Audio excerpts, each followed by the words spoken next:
오늘 새해 들어 두 번째 주일이며 우리 주연절 후 첫 번째 주일, 주님의 수세 주일입니다. 정성 모아서 하나님께 예배 드리십시다. 오늘 이 자리에 참석하신 여러 성도들 서로 인사 나누고 예배 시작하도록 하겠습니다. 주님 안에서 만나니 더욱 반갑습니다. 네. 함께 예배 드리게 되어서 행복합니다. 사랑하며 축복합니다. 예. 우리 각 가정에서 우리 온라인으로 실시간 예배 드리는 모든 우리 영문의 가족들에게도 하나님이 함께 하시기를 간절히 기원합니다. 우리 다 같이 일어나셔서 예수 사랑해요 찬양 부르시면서 이 예배를 하나님 앞에 올려드립니다.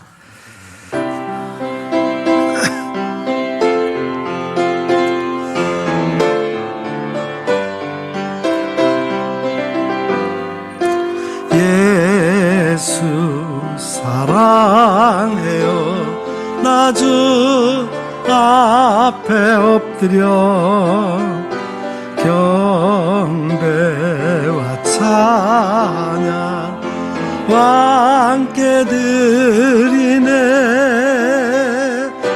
할렐루야 할렐루야 할렐루야 할렐루야.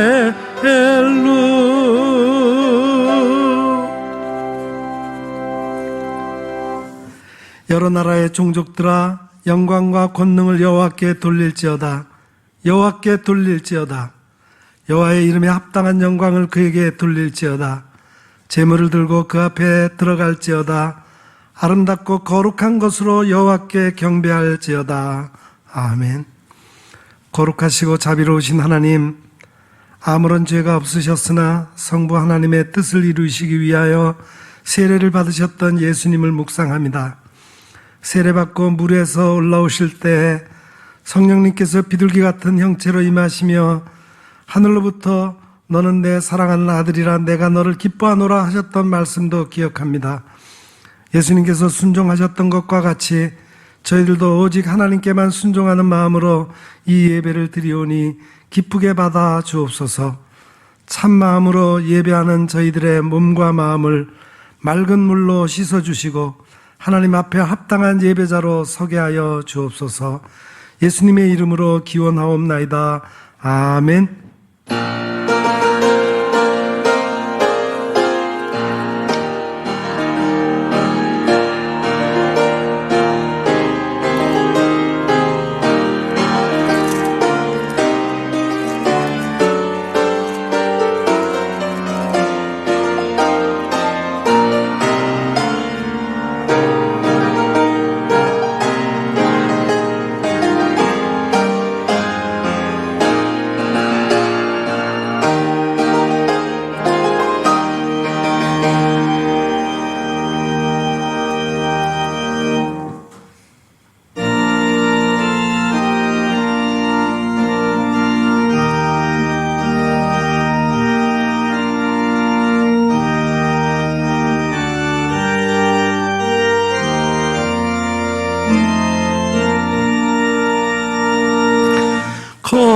거룩한 주님께 예배를 드리세.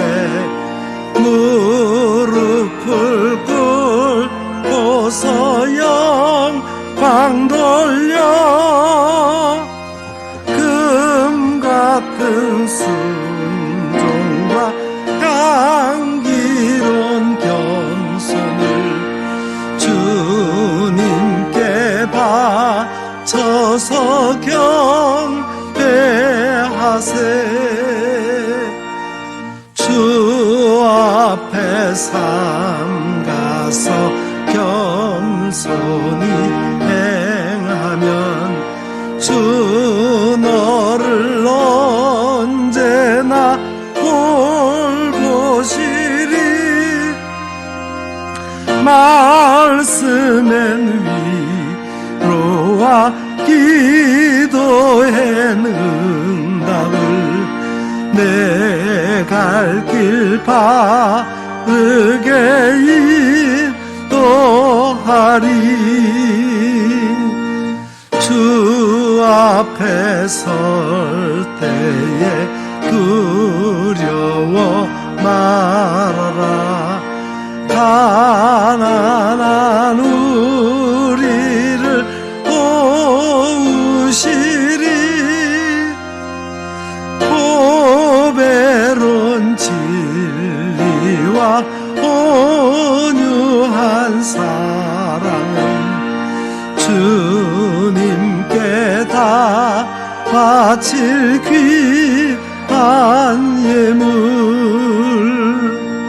떨면서 바치는 이 작은 예물도 주님은 귀하게 받으시네. 어두운 밤 지나고 아침 맞으니 믿음과 소망을 늘 주시리.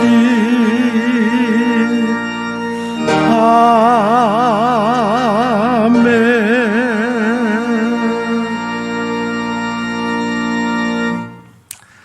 하나님은 우리의 참여하며 통회하는 마음을 기쁘게 받으십니다. 이 시간 우리의 지난 날들의 삶을 되돌아보며 우리의 죄와 허물을 주님 앞에 솔직히 고백하는 시간을 갖겠습니다. 자비와 사랑과 은혜가 풍성하신 하나님, 풀과 같이 시들어버릴 육신을 위해서는 온 힘을 다했지만 영원한 생명과 속사람을 위해서는 무관심으로 일관하며 살았던 저희들입니다. 지난 한 주간도 육신의 만족을 위하여 방탕하고 술 취하며 쾌락 중에 살았으며 그것이 사망으로 내닫는 길인 줄도 몰랐습니다. 주연절 기간에 하나님 아버지의 뜻을 이루시기 위해 순종하셨던 성자 예수님의 모습을 묵상하면서 회개합니다. 내 뜻만을 고집하며 내 마음대로 불순종하며 살았던 지난날의 죄를 용서해 주옵소서. 이제부터는 저희들도 예수님을 본받아 하나님의 뜻을 이루며 하나님의 영광을 드러내는 삶을 살게 하여 주옵소서. 예수님의 이름으로 이 고백의 기도를 드리오며 이제는 하나님과 나만이 알고 있는 은밀한 죄악을 내어놓고 침묵으로 이 기도를 계속 드립니다.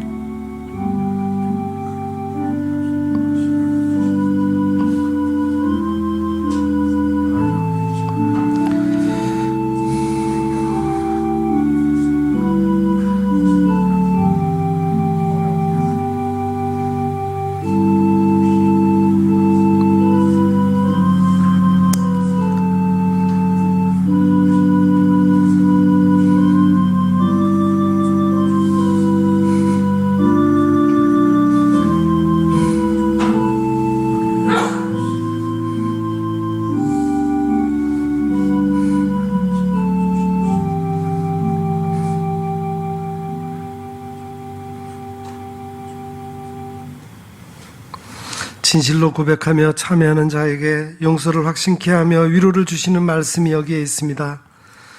이러므로 내가 네게 말하노니 그의 많은 죄가 사하여 줬도다. 이는 그의 사랑함이 많음이라. 아멘. 이제는 우리가 함께 우리의 신앙을 사도신경으로 고백드리오니 나는 전능하신 아버지 하나님 천지의 창조주를 믿습니다. 나는 그의 유일하신 아들 우리 주 예수 그리스도를 믿습니다. 그는 성령으로 잉태되어 동정녀 마리아에게서 나시고 본디오 빌라도에게 고난을 받아 십자가에 못 박혀 죽으시고 장사된 지 사흘 만에 죽은 자 가운데서 다시 살아나셨으며 하늘에 오르시어 전능하신 아버지 하나님 우편에 앉아 계시다가 거기로부터 살아있는 자와 죽은 자를 심판하러 오십니다. 나는 성령을 믿으며 거룩한 공교회와 성도의 교제와 죄를 용서받는 것과 몸의 부활과 영생을 믿습니다. 아멘.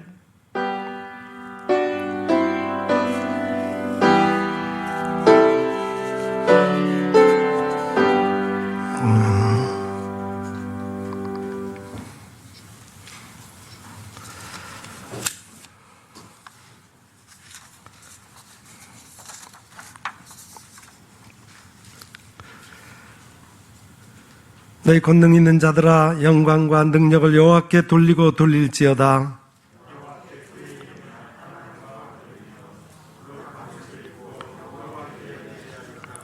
여호와의 소리가 물 위에 있도다. 영광의 하나님이 우레소리를 내시니 여호와는 많은 물 위에 계시도다. 여호와의 소리가 백향목을 꺾으시며 여호와께서 레바논 백향목을 꺾어 부수시도다.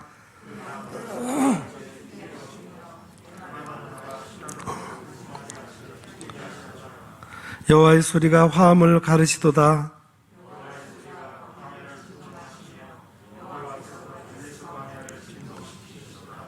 여호와의 소리가 암사슴을 낙태하게 하시고 살림을 말갛게 벗기시니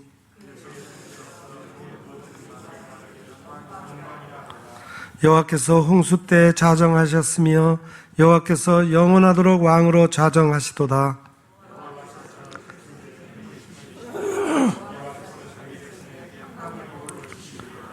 아멘.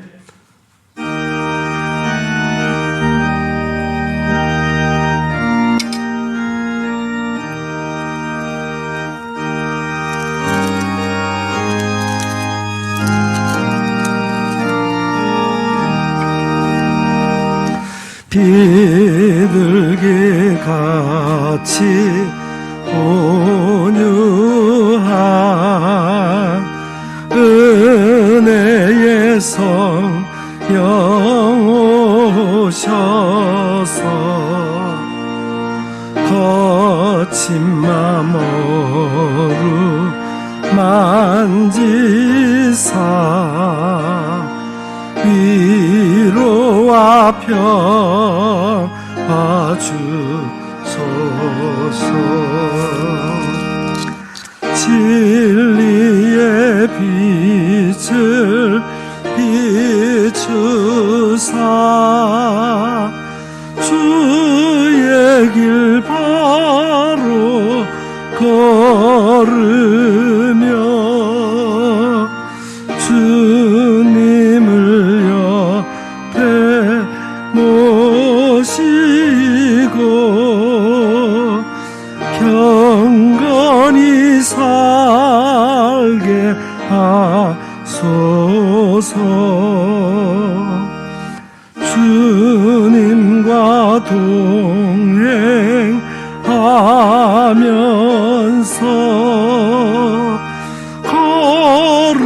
거룩한 길로 행하며 진리의 예수 붙잡고 길 잃지 않게 하소서. 연약한 나를 도우사 하나님 나라 이르러 주님의 품에 안기는 영원한 안식 주소서.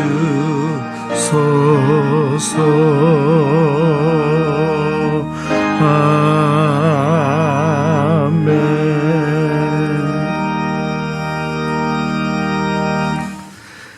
이 시간 우리를 대표해서 김영기 장로님께서 예배를 위해 기도하시겠습니다.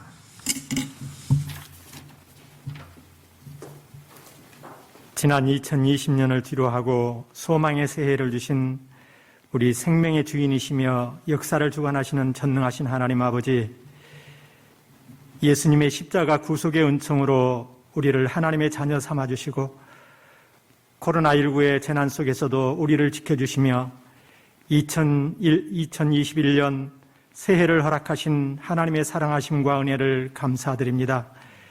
이 시간 우리의 온 마음과 뜻을 다해 하나님 아버지 찬양과 영광을 올려드립니다.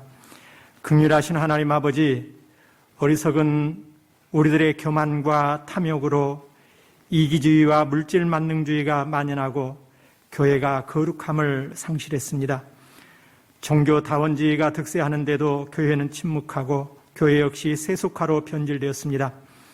이때에 코로나가 전 세계적인 전염병으로 이어지고 있음은 하나님의 진노가 이 땅에 임하였음을 깨닫습니다. 사랑의 주님, 우리 교회들이 가슴을 찢는 진정한 회개로 하나님 앞에 돌아가게 하여 주옵소서. 말씀으로 새롭게 하여 주옵소서. 우리 한국교회가 회복되게 하여 주옵소서. 은혜로우신 하나님 아버지, 간절히 간구합니다. 새해에는 무너져가는 우리 한국교회 교회학교가 다시 일어서게 해주시기를 간절히 원합니다. 우리 자녀들이 속한 부서가 회복되고 부흥케 하여 주옵소서. 이를 위해 교회와 가정이 주님 주시는 진리의 말씀으로 온 힘을 다해 하나님께서 택하신 자녀들을 말씀으로 양육하는 데 전력을 다하게 하여 주옵소서. 진실로 하나님을 영화롭게 하는 활력이 넘치는 교회학교가 될 수 있도록 인도하여 주옵소서. 이 민족을 사랑하시고 사랑하시는, 지키시는 하나님 아버지, 하나님이 창조하신 이 아름다운 땅에서 이만큼 평안과 자유함으로 살게 하신 은혜에 감사를 드립니다. 무지했던 이 나라에 일찍이 복음이 전파되게 하시고 구원받은 백성이 날로 더하게 하셨습니다. 거기에 하나님께서는 세계 속의 선교의 사명, 큰 사명까지 감당하게 하셨습니다. 하나님께서 이처럼 많은 은혜를 이 땅에 허락하셨고 정치하는 사람 중에도 믿는 사람들을 많이 세우셨으나 우리는 여전히 계층 간, 지역 간, 세대 간 갈등을 극복하지 못하고 있습니다. 정치, 경제적으로 안정되지 못하고 미래를 예측할 수 없는 어려움에 빠져 있습니다. 북한 핵 문제가 진척이 되지 못한 채로 한 해를 넘기고 말았습니다. 중국, 일본과는 안보와 경제적인 문제가 엉키고 보이지 않는 힘겨루기를 하고 있습니다. 이때 나라의 지도자들이 주변 정세를 바로 인식하게 하여 주옵소서. 예수님을 믿는 정치인들이 정신을 차리게 하여 주옵소서. 정치인들이 이제는 국민을 바라보는 정치를 하게 하여 주옵소서. 더 이상 싸우지 않게 하옵소서. 국민을 피곤케 하는 정쟁을 멈추게 하여 주옵소서. 주님, 새해에는 북한과의 관계가 다시 회복되기를 간절히 원합니다. 반목과 갈등이 해소되고 불확실성 시대에서 벗어나게 하여 주옵소서. 인권을 주장할 수 없는 북한 동포들과 지하교인들을 주님 긍휼히 여기시사 복음의 빛으로 가로막고 있는 저 창벽이 무너지게 하여 주옵소서. 주님께서 허락하시는 날에 평화적인 통일이 이루어질 수 있도록 하나님 아버지, 이 나라가 하나님으로부터 쓰임받는 복된 민족 되게 하여 주옵소서. 오늘 말씀을 증거하시는 최재현 목사님을 통해 저희들의 병든 마음과 육신을 만져주시기 원합니다. 무디어진 저희들 마음에 말씀의 단비를 부어주시고 잃어버린 영혼을 사랑하는 아버지의 마음을 허락하여 주옵소서. 병상에 있는 우리 지체들이 오늘 말씀을 통해 큰 힘과 용기를 얻는 귀한 시간이 되게 하여 주옵소서. 생업이 어려운 성도들과 지치고 힘들어하는 청년들이 정말로 위로받는 이 시간이 되게 하여 주옵소서. 우리가 지금은 힘들고 어려운 고난의 긴 터널을 지나고 있지만 최재현 담임 목사님을 중심으로 우리 일산영문교회 모든 지체가 한마음 한뜻으로 이 시기를 잘 이겨내게 하여 주옵소서. 어서 속히 코로나가 종식되어 무너져가는 예배의 자리가 회복되기를 간절히 원하옵고 모든 말씀을 예수님의 이름으로 기도하옵나이다. 아멘.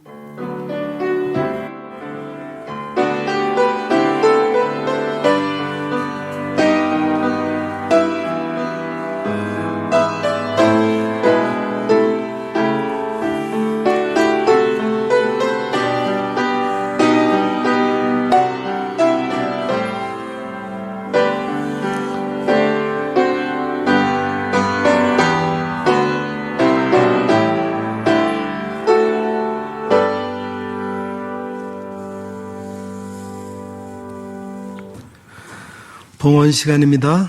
봉헌은 하나님께서 우리에게 베풀어 주신 은혜를 헤아리면서 우리에게 주신 것 중에서 가장 좋은 것으로 마음과 뜻과 힘과 정성을 다해 드리는 시간입니다. 이 시간 우리 봉헌성 50장 1절 찬송 같이 부르면서 봉헌하겠습니다.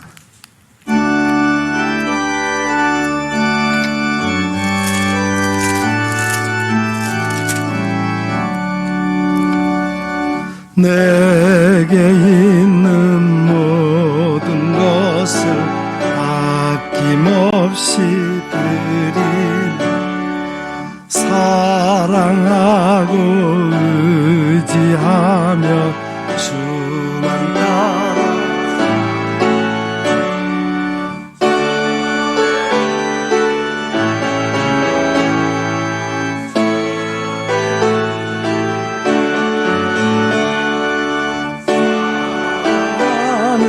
구주 앞에 모두 드리네. 아멘.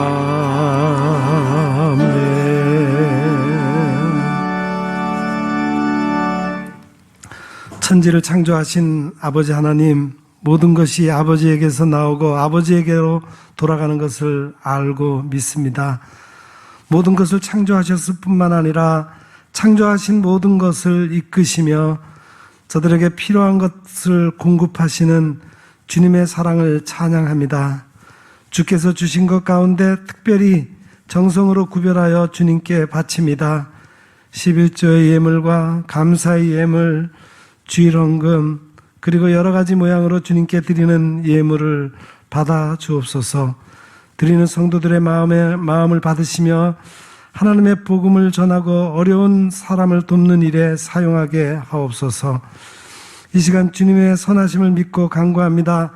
주님의 자녀인 저희에게 필요한 것들을 공급해 주옵소서. 물질이 부족하지 않게 하시며 자녀들이 아름답게 잘 자라게 하시며 연로하신 분들에게 건강의 원만함을 허락해 주옵소서. 사업과 직장에서 주님께서 부어주시는 복을 경험하게 하옵소서. 이 모든 복이 주님의 영광을 위해 사용되게 하옵소서. 예수님의 이름으로 이 봉헌의 기도를 드리옵나이다. 아멘. 감사합니다. 이 시간 교회 소식을 전해드리겠습니다. 예, 오늘은 원래 두 번째 주일로 재직회 헌신 예배를 드리는 날인데 오늘 헌신 예배를 드리지 못하게 됐습니다. 따로 특별한 예배 시간이 없기 때문에 대신 우리 모든 교회 재직들은 새해를 맞아서 하나님 앞에 온전히 헌신하는 마음으로 이 예배를 드릴 수 있기를 바랍니다. 다음 주일은 우리 교회가 정한 선교 헌신 선교 봉사 주일입니다. 우리가 매해 선교 봉사 주일에는 한 해 동안 우리 교회가 선교지를 돕고 또 주변에 여러 봉사단체를 돕기 위해서 헌금을 작정하는 순서를 갖습니다. 다음 주에 거기에 대한 안내문이 나갈 텐데 그렇게 알고 선교 봉사 주일을 준비해 주시기를 바랍니다. 우리 교회가 요즘 영상 예배를 드리고 또 문자로 예배를 안내하고 그래서 굉장히 여러 교우들이 우리 교회로부터 문자를 많이 받고 있을 텐데 그것을 조금 좀 정리하기 위해서 카카오 채널을 개설을 했습니다. 그래서 여러분이 카카오톡을 사용하시는 분은 카카오 채널을 가입을 해 주시기 바랍니다. 우리 지금 한번 안내를 좀 해 주시겠습니다. 네. 카카오 화면에 들어가서 처음에 채팅에서 일산영문교회를 검색을 합니다. 그러면은 밑에 그 일산영문교회 채널에 일산영문교회가 나옵니다. 그러면 그거를 클릭하시면은 그 다음에 이제 우리 교회 그 채널 본 화면이 나와서 거기서 확인하고 확인을 누르시면은 그 다음에 이제 지금 채팅 화면이 나오네. 그래서 이제 추가 채널로 누르면은 이제 채널이 가입이 되는 거고요.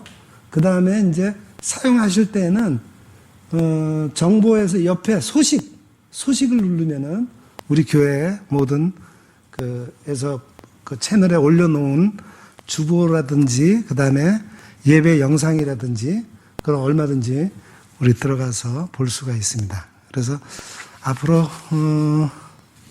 우리 1월 한 달은 이렇게 좀 홍보를 하고 2월부터는 각 가정에 주보 발송을 안 하려고 그럽니다. 이 채널을 통해서 주보 내용을 통해서 교회 소식도 좀 보고 그 다음에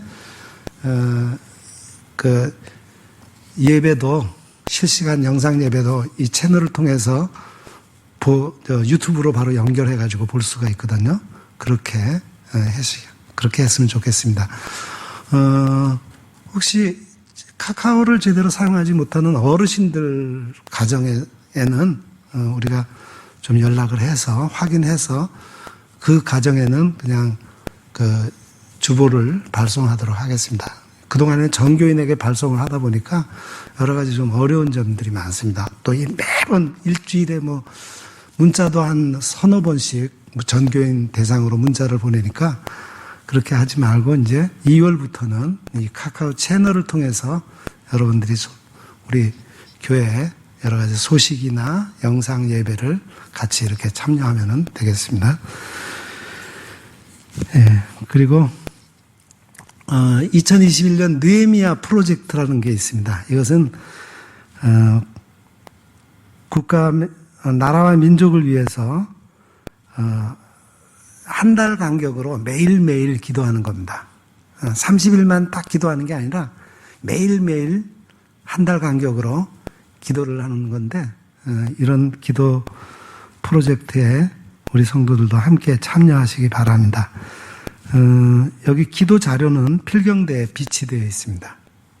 한 부씩 가져가셔서 해당되는 날짜, 오늘이 10일이라면은 10일 되는 날짜를 펼치면 그날 기도하는 기도 제목과 그 안내가 나옵니다. 거기에 따라서 우리 모든 교우들이 우리 나라와 민족을 위해서 함께 같이 합심해서 기도할 수 있기를 부탁을 드립니다.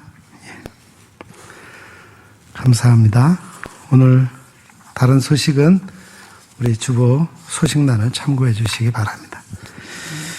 이제 말씀 듣는 시간입니다. 오늘 우리에게 주시는 하나님의 말씀은 신약성경 마태복음 제3장 11절부터 17절까지 말씀입니다.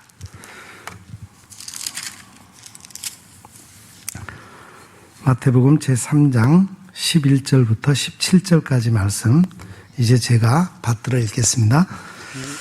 나는 너희로 회개하게 하기 위하여 물로 세례를 베풀거니와 내 뒤에 오시는 이는 나보다 능력이 많으시니 나는 그의 신을 들기도 감당하지 못하겠노라. 그는 성령과 불로 너희에게 세례를 베푸실 것이요 손에 키를 들고 자기의 타작마당을 정하게 하사 알곡은 모아 불 곳간에 들이고 쭉정이는 꺼지지 않는 불에 태우시리라. 이때 예수께서 갈릴리로부터 요단강에 이르러 요한에게 세례를 받으려 하시니 요한이 말려 이르되 내가 당신에게서 세례를 받아야 할 터인데 당신이 내게로 오시나이까? 예수께서 대답하여 이르시되 이제 허락하라. 우리가 이와 같이 하여 모든 의를 이루는 것이 합당하니라 하시니 이에 요한이 허락하는지라. 예수께서 세례를 받으시고 곧 물에서 올라오실새 하늘이 열리고 하나님의 성령이 비둘기같이 내려 자기 위에 임하심을 보시더니 하늘로부터 소리가 있어 말씀하시되 이는 내 사랑하는 아들이요 내가 내 기뻐하는 자라 하시니라. 아멘. 오늘 찬양은 안수 집사회에서 준비했습니다.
주께서 몸 버려 죽으셨다. 손째 큰 사랑 받으니 몸내 생명 다 바쳐 충성하리.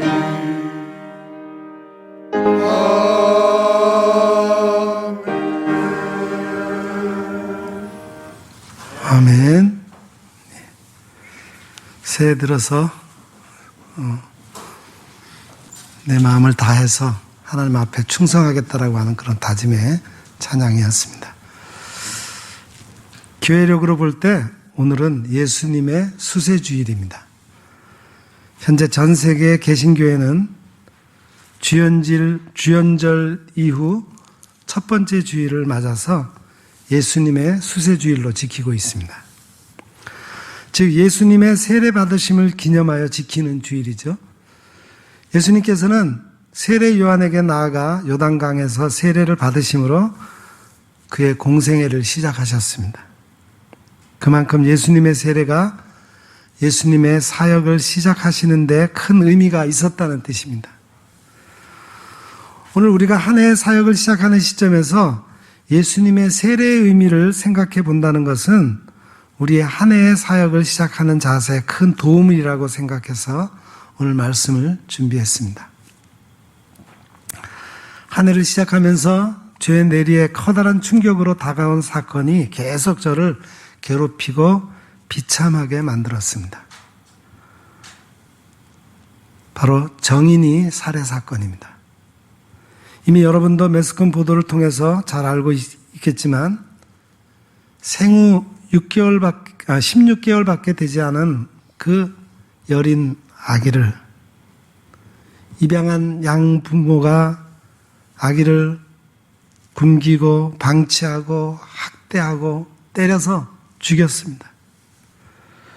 더욱 충격적인 것은 그 아기의 양부와 양모가 다 개신교 목사의 자녀이고 그 두 사람은 유명한 기독교 미션 스쿨의 캠퍼스 커플로 다 알려진 사람이었다는 거예요. 이젠 제가 개신교 목사라고 머리를 들고 다닐 수가 없게 되었습니다. 양부는 기독교 방송인 CBS에서 행정 직원이었습니다. 영장 실질 심사에서는 양부가 하나님만이 인간을 심판할 수 있기에 인간이 인간을 심판할 수 없으므로 그 누구도 자신을 심판할 수 없다는 궤변을 늘어놓았다고 합니다. 이것은 기독교 신학을 알고 있는 자가 그것을 비틀어서 자신을 변호하는 도구로 쓴 것입니다. 더 충격적인 소식은 양부모가 정인이를 입양한 것은 두 자녀 혜택의 특별 대출금을 받기 위한 것이었고 그 목적이 이루어지자 그 어린 것을 그냥 처치해버렸다는 얘기입니다. 한국 교회의 일부는 이미 돈 때문에 썩어 문드러졌다는 것을 아는 사람은 다 아는 일인데 이들은 아이의 생명을 돈과 바꾼 것입니다.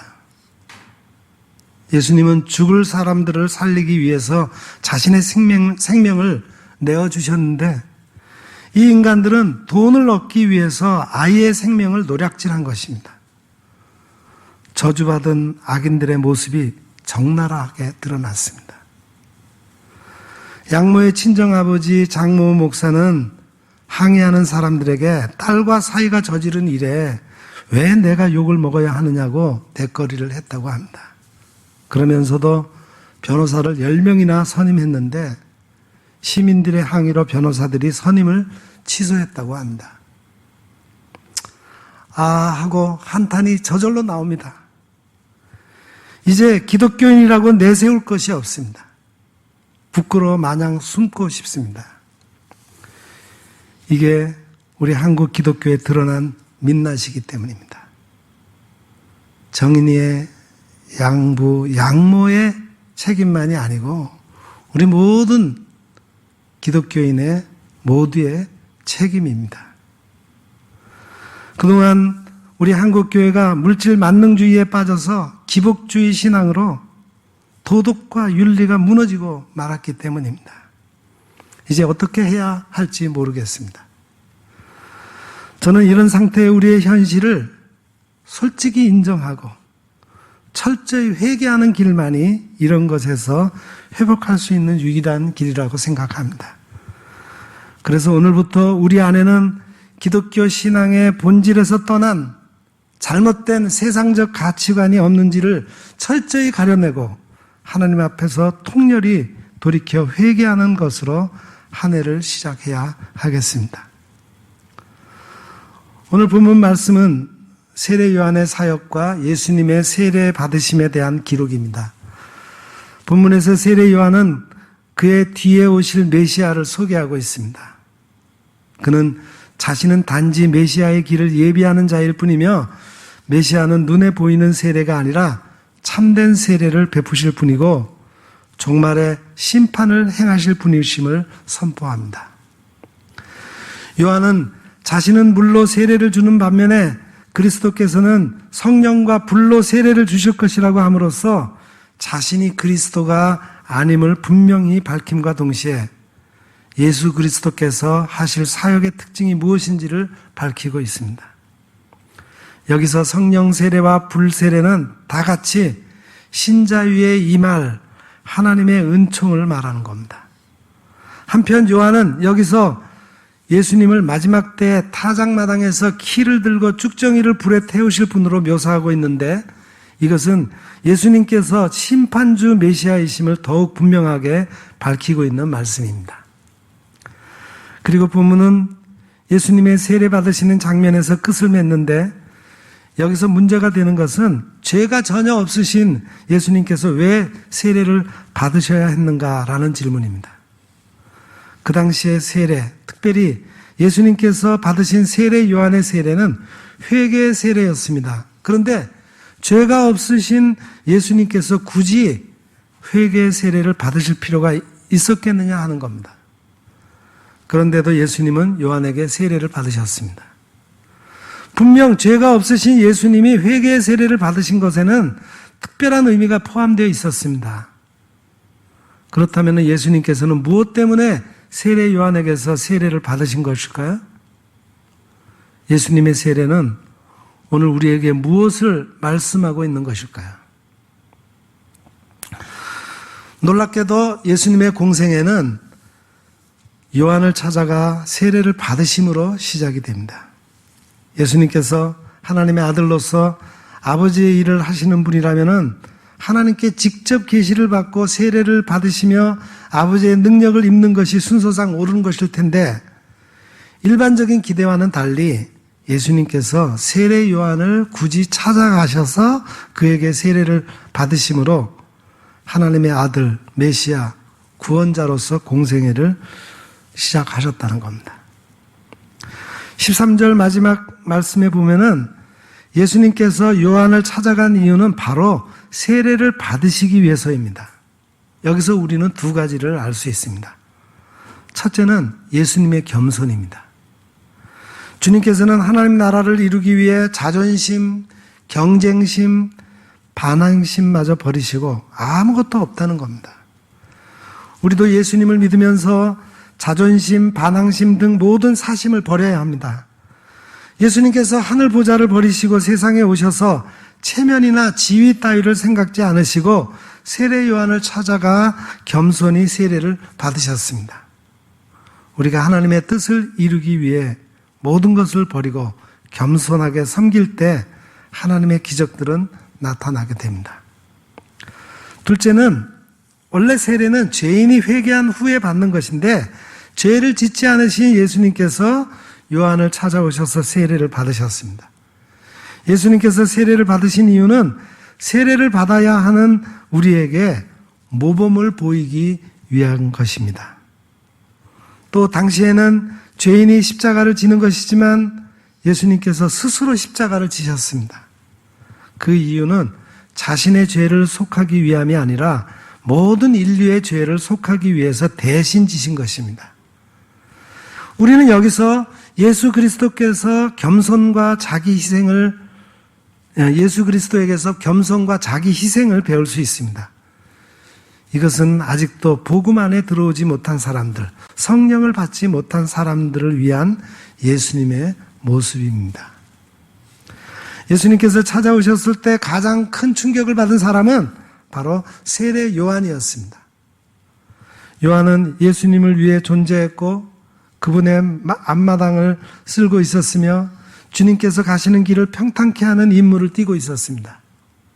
그런데 예수님께서 그에게 세례를 받으러 나오시다니 요한은 놀라지 않을 수 없었습니다.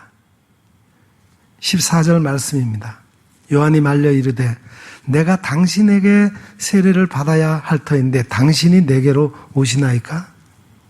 요한의 말이 옳습니다. 그러나 예수님의 태도는 강경하셨습니다. 극구 사양하는 세례 요한에게 예수님께서 말씀하십니다. 15절 말씀, 예수께서 대답하여 이르시되 이제 허락하라. 우리가 이와 같이 하여 모든 의를 이루는 것이 합당하니라 하시니 이에 요한이 허락하는지라. 예수님께서 억지로 고집을 부리시는 것이 아닙니다. 때로 우리의 믿음이 신념이거나 고집일 때가 많이 있습니다. 굳이 하지 않아도 되는 일을 상처받아가면서 끝까지 하는 사람도 더러 있습니다.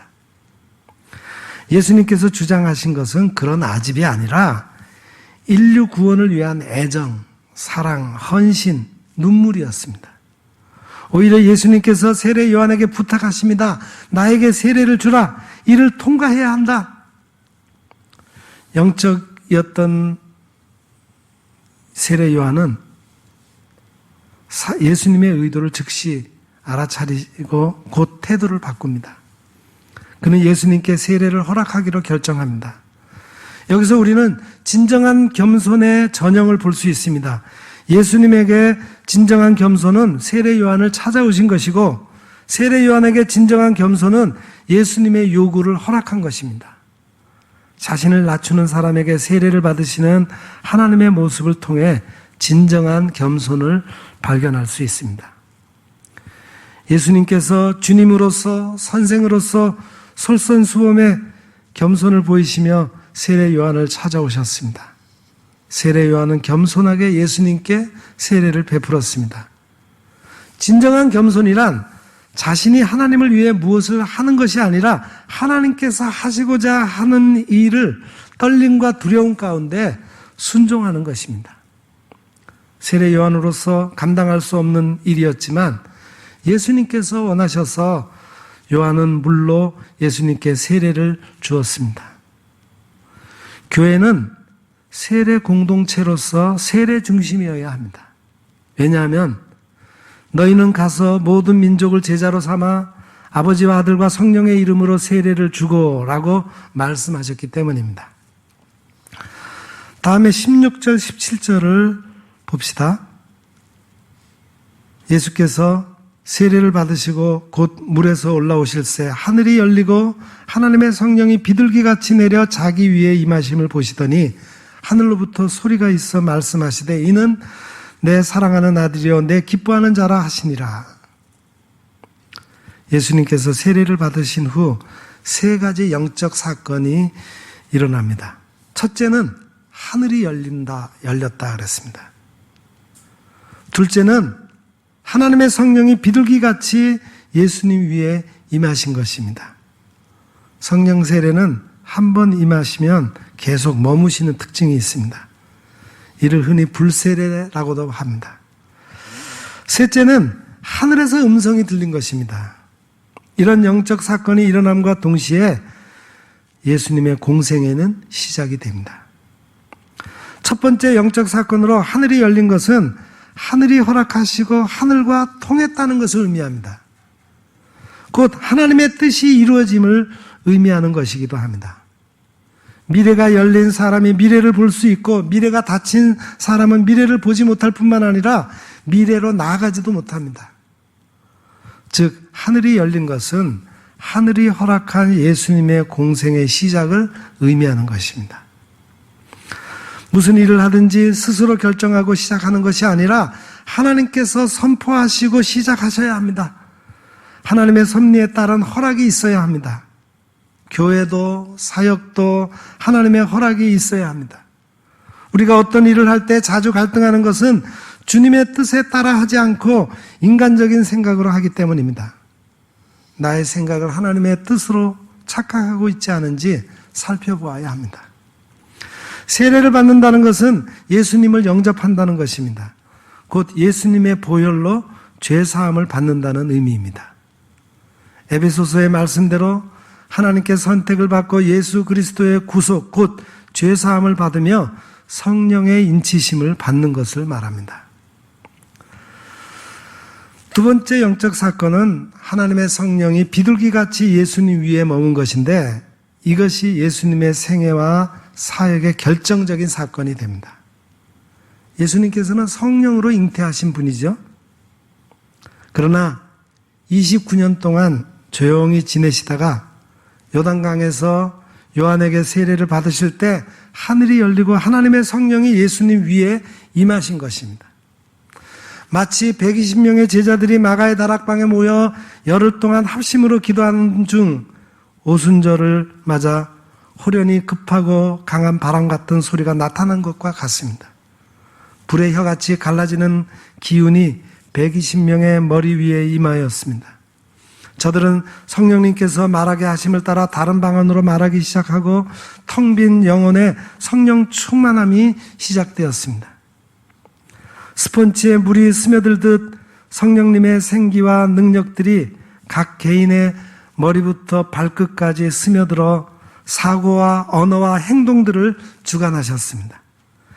이를 가리켜 내가 내 안에, 내가 내 안에 있는 것입니다. 상호내주라 그러죠? 하나님이 내 안에, 내가 하나님 안에 거하는 그런 상태. 어떤 영, 말씀, 인격이 나의 몸 안으로 들어오셨기 때문에 자신도 모르는 사이에 굉장한 변화가 일어나게 됩니다. 외롭던 영혼은 풍성해지고 견딜 수 없는 기쁨이 넘쳐나 가만히 있지 못하고 밖으로 뛰쳐나가 그 기쁜 소식을 세상에 전하게 만듭니다. 하늘이 열리고 하나님의 성령이 비둘기같이 임하셨을 때 예수님께 놀라운 능력이 임한 것입니다.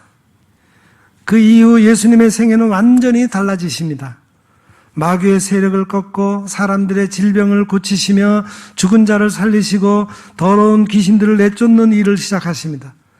세리와 창녀들을 만나주시고 굶주린 자들에게 먹을 것을 주시며 억압된 자들의 친구가 되어주시고 제자들의 발을 씻어주시는 모습들을 보여주십니다. 천국의 말씀을 선포하시고 사랑과 용서를 가르치시며 하나님 나라의 도래를 선포하시는 등 권능의 삶을 사시게 됩니다.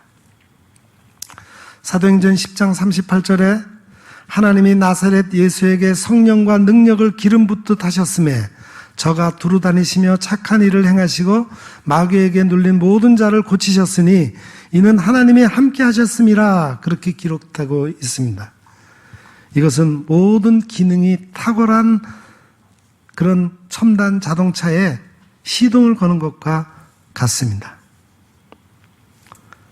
운전석에 앉아 스마트 키를 눌렀더니 가볍게 시동이 걸리면서 첨단 자동차가 움직이기 시작합니다. 우리는 자동차에 올라타고 가는 것이지 자동차를 밀고 가지는 않습니다. 지금까지 우리가 개인의 힘, 이성, 의지, 선행 등으로 신앙생활을 했다면 자동차를 밀고 가는 것과 같습니다. 아무리 좋은 자동차라고 해도 밀고 간다면 힘듭니다. 그러나 믿음을 가진 사람은 자동차에 시동을 걸어 타고 가는 겁니다. 저는 여러분이 예수님을 믿지 않는다고 교회 잘 나오지 않는다고 뭐라고 말하지 않습니다. 그러나 중요한 것은 반드시 예수님을 만나고 성령님을 체험해야 한다는 점입니다. 우리는 성령으로 생각하고 기도하는 사람이 되어야 합니다. 사람이 잘나고 못난 것은 중요하지 않아요. 인간은 그 자체가 완전한 존재가 아니기 때문입니다.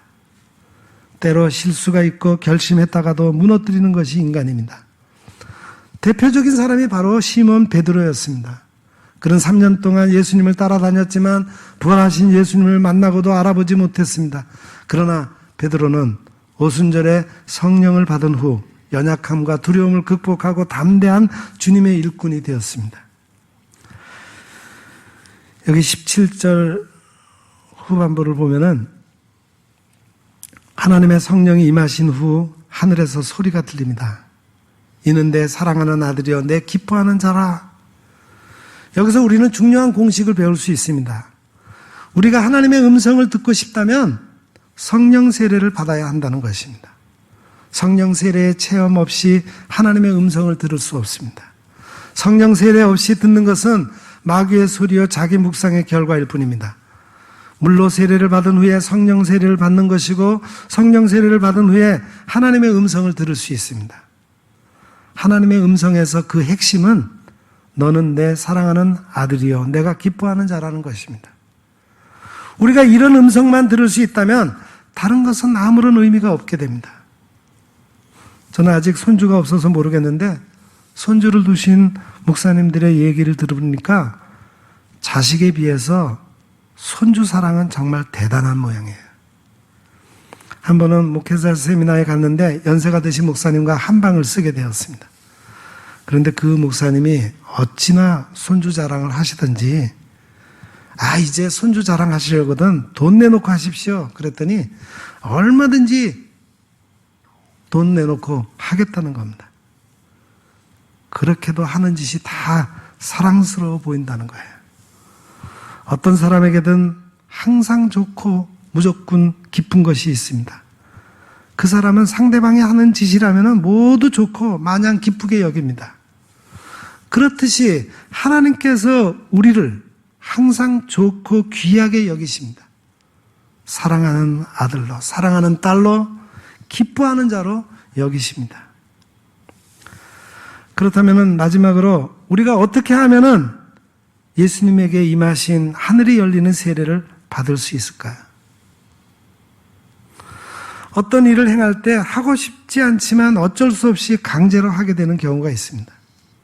반대로 내가 그 일이 필요하고 원해서 자발적으로 스스로 하는 경우가 있습니다. 이 두 가지 사이에는 차이가 분명합니다. 세례는 물로 깨끗이 씻어내는 행위입니다. 창세기 이후로 물은 죄를 씻어냈습니다.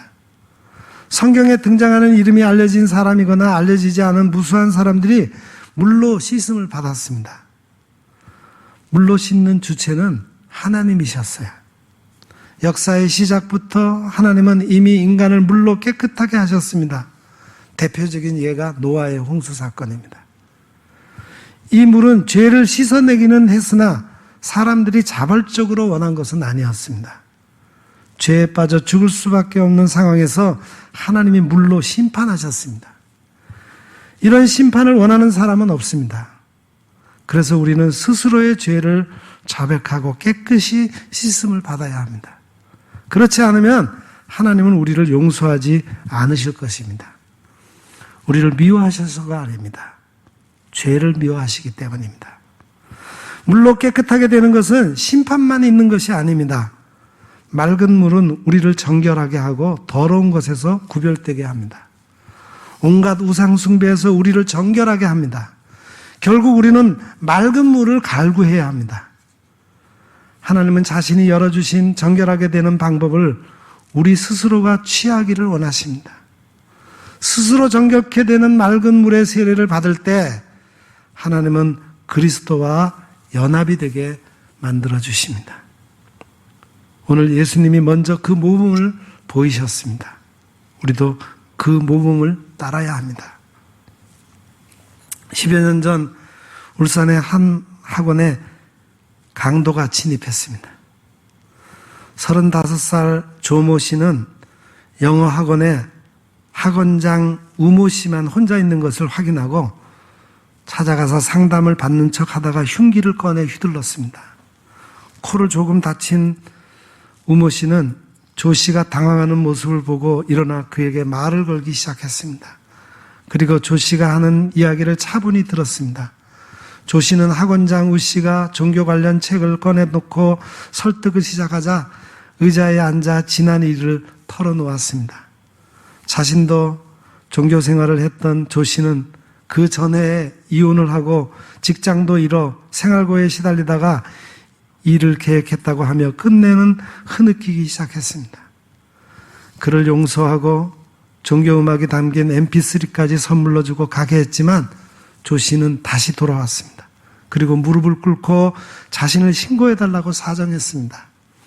우 씨가 거부하자 자신의 손으로 경찰에 신고했습니다. 경찰관마저도 30년 만에 처음 겪는 일이라고 하면서 우 씨가 처벌을 원하지 않아 불기소 기소를 할 예정이라고 했습니다. 자신의 죄를 깨달으면 눈물로 속죄를 하게 됩니다. 스스로 무릎을 꿇게 됩니다. 하나님의 은혜를 깨달으면 새로운 삶을 살 용기를 얻습니다. 세례는 이렇게 모든 일의 시작이 되는 겁니다. 여러분 중에 아직도 예수님의 사랑이 믿기지 않아 그분을 구주로 영접하기를 꺼려하는 분이 있습니까? 이제 그 문을 여시고 예수님 앞으로 나오십시오. 예수님께서는 죄인의 자리까지 내려가는 것을 주저하지 않고 그대로 받아들여 세례를 받아 공생애를 시작하셨습니다. 그 결과 우리는 예수님을 믿기만 하면 그분의 자녀가 되어 새로운 삶을 살아가게 됩니다. 주님이 세례 요한에게 이제 허락하라 하시며 세례를 청하셨듯이 이 시간 우리에게 내가 너에게로 들어가기를 원하노라 이제 허락하라 말씀하십니다. 예수님 앞으로 나아가 구세주로 영접하는 그때가 바로 예수님 안에서 새로운 삶을 살아가는 시작이 됩니다. 이것이 주님의 수세주의를 통해서 우리가 깨닫기를 원하시는 하나님의 뜻입니다. 오늘 우리들에게, 우리 교회, 우리 모든 성도들에게 하늘이 열리고 하나님의 성령이 임하시며 하나님의 음성을 들을 수 있기를 원합니다. 따라서 험한 세상을 이기고 주님 안에서 항상 승리할 수 있기를 축원합니다. 기도하겠습니다. 사랑의 하나님, 새 벽두에 오늘 우리에게 주신 말씀을 다시 한번 깊이 묵상합니다.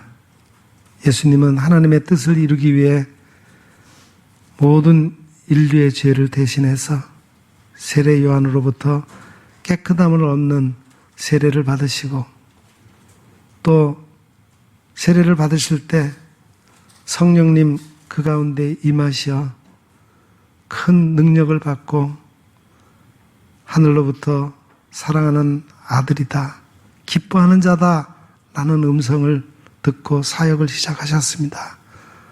하나님 아버지, 우리도 예수님처럼 그렇게 되기를 간절히 소원합니다. 이 시간 우리의 모든 죄를 자백하오니 용서하시고 우리를 새롭게 해 주시옵소서. 오늘 이 자리에 성령 세례가 임하게 하옵소서. 오랫동안 교회를 다녔지만 아직 영혼이 어두운 사람들에게 성령 세례가 임하게 하옵소서. 그래서 우리가 바로 하나님이 사랑하는 아들이요 딸이요 하나님이 기뻐하시라는 자라는 정체성을 회복시켜 주시고 이 세상에서 정말 하나님의 뜻을 따라 이 세상을 변화시키는 자로 살아갈 수 있도록 인도해 주시옵소서. 예수 그리스도 이름으로 간절히 기도드립니다. 아멘.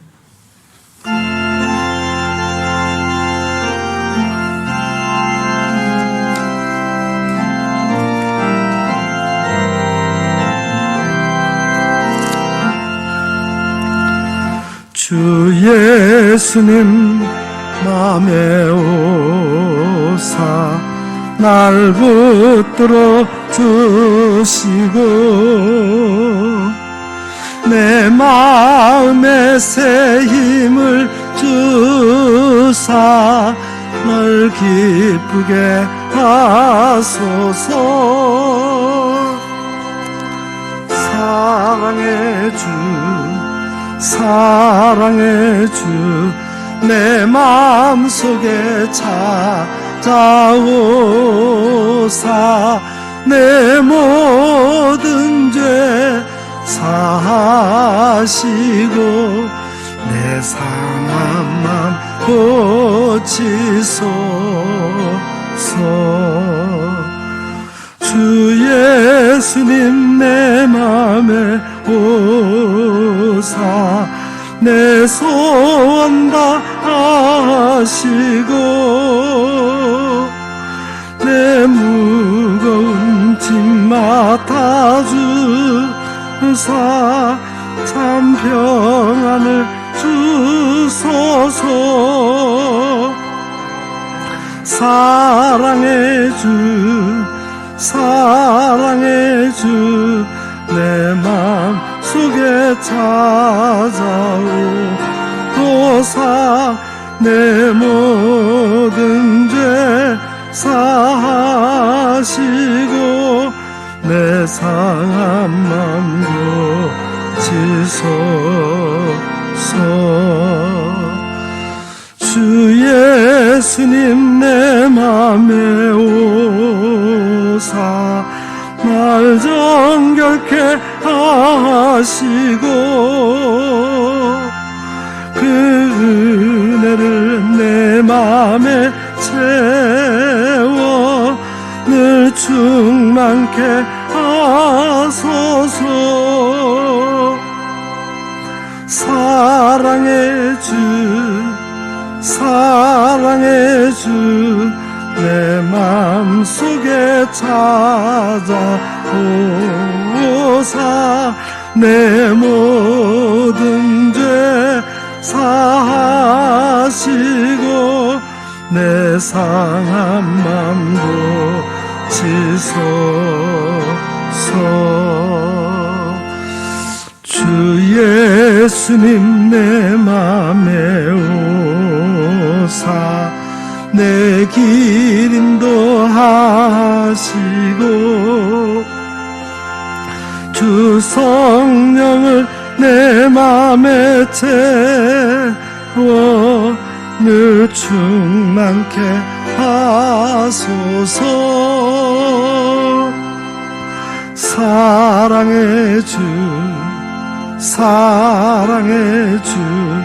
내 맘속에 찾아오사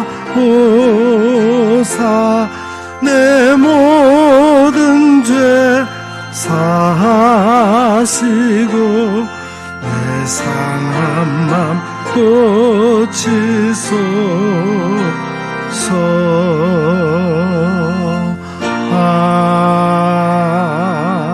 아멘.